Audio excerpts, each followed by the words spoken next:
Chapter 2. The Planting of English America. Spain and France had successful settlements in the New World, so this chapter examines how England became the dominant force in shaping the New World that would become the 13 colonies and later the United States of America. England was changing politically and culturally.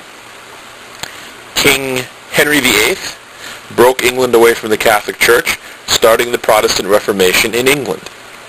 His daughter Elizabeth was on the throne when daring adventurers made the British Navy smarter, stronger, and more ambitious. Sir Francis Drake circumnavigated the globe in 1580, and the English Navy destroyed the Spanish Armada in 1588. Thus, England was the dominant force in the seas.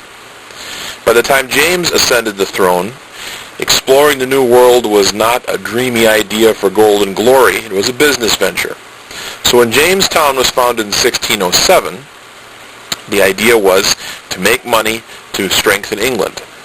Captain John Smith brought discipline to the colony, which was settled mainly by gentlemen, not nearly enough workers with practical experience in colony building. Military discipline was brought 3 years later when Lord De La Warr arrived. People of Jamestown were nearly ready to leave, but he made sure they stayed.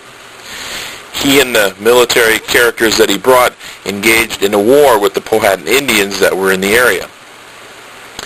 A brief truce between the English settlers and the Indians was forged when John Rolfe was married to Pocahontas, Powhatan's, the chief's daughter. In a ceremony, she spared his life. Later, she would go back to England, and she was something of a minor celebrity, and I believe she died of pneumonia there. 1619 is a watershed year for the colonies because you see the first example of representative government in the House of Burgess. You also see the complete opposite of representative government with the arrival of the first slaves. Tobacco, a discovery by John Rolfe, was an absolute key in the survival of the colonies financially. It was something that could be grown here readily, and it was a big seller in Europe. The idea of religious toleration is also part and parcel of what the colonization story is all about. You have Puritans seeking religious freedom.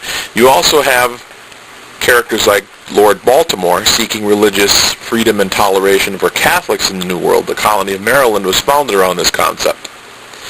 The Act of Toleration, passed in 1649, granted toleration to all Christians living in Maryland.